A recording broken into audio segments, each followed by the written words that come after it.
I'm shaking my head because it has been a busy year in Canadian politics. And as 2021 comes to a close, we're going to take a look back at the 5 biggest political stories from the past 12 months. Joining us in studio is the Globe and Mail's Laura Stone. Good morning to you. And can we just point out the biggest change for you right now as you're expecting a baby? I am expecting a New Year's baby. So it's great to see you in person, Anne-Marie, because I won't be seeing you for a while come the new year. Well, then this is the perfect time to look back at 2021. Let's start at political story number 5. We have the return of the 2 Michaels. After spending more than 1,000 days detained in China, Michael Kovrig, Michael Spavor, touching down on Canadian soil in September. That was quite a moment.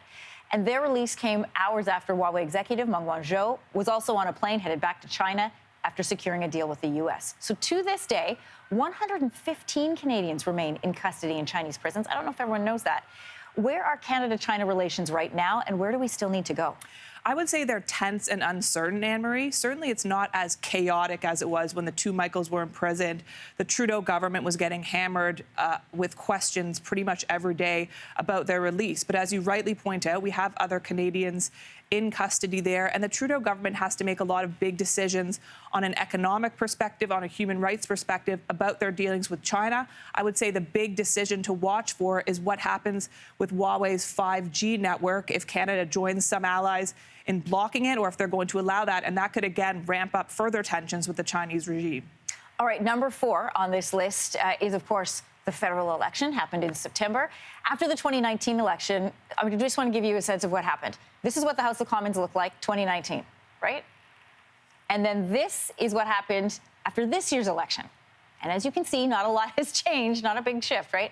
However, the atmosphere I find very different than before the pandemic. So how difficult will it be for this version of the Liberal minority government to hang on to power? Well, it is same but different, right? I mean, the makeup of the Commons, as you say, Anne-Marie, looks pretty much the same. But I would say the Liberals have somewhat of an upper hand here. We just went through a contentious election, a very unpopular election, and the $500 million. $500 or plus million dollars. And the opposition parties know that there's just no appetite for this in the Canadian electorate. So they're not going to be pushing for this certainly in the near future. And some parties like the Conservatives have their own leadership problems to contend with. But for the Trudeau government, the reality is clear. They have to work with opposition. They have to put some water in their wine, and they're going to be making a lot of deals on the side with different parties in order to get things passed. I'd say the thing to watch for is Justin Trudeau's legacy. This could very well be his last mandate. We don't know for certain that he'll be leading the Liberals into the next election, and so he's going to want to leave his mark, whether it's environment,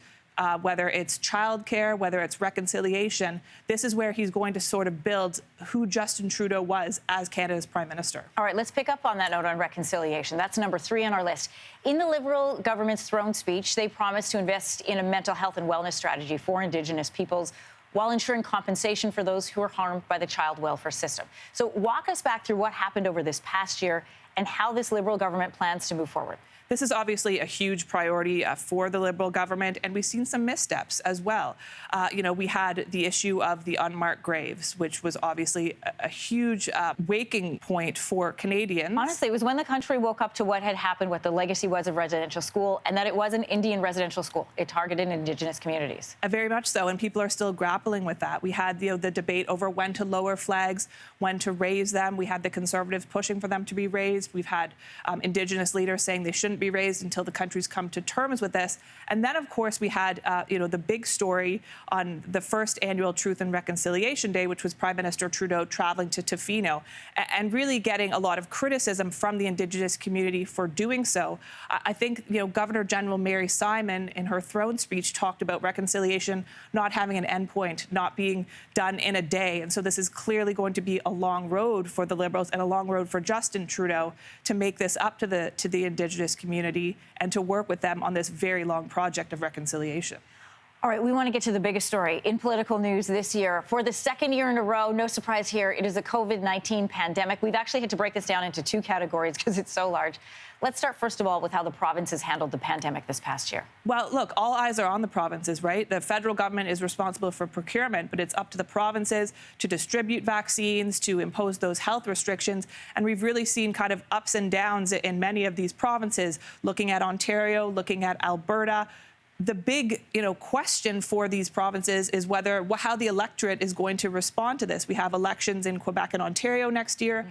Alberta is going to be in an election in 2023, and Premier Jason Kenney is facing leadership review next year. So the ballot box issue will very much be for these premiers how they handled the pandemic, and it certainly has been a rocky road for some of them in dealing with this major health crisis. 2020, we were figuring out pandemic, but 2021 was vaccines. So remind us of the rough road it took us to get to the point that we are at now that we've got vaccines for kids. There's vaccines everywhere. You can get a vaccine at your fingertips right now. And of course, the major milestone, as you mentioned, is these vaccinations starting for children. But of course, there were a lot of questions and criticisms of the Trudeau government at first on the procurement issue and a lot about production of vaccines. And I think that's going to be a big story because we saw in the U.S., for instance, how quickly they were able to roll out their vaccine program compared to Canada, where we had a very slow start. And there was a lot of concern about the rising number of cases. So now it's going to be incumbent on the government and others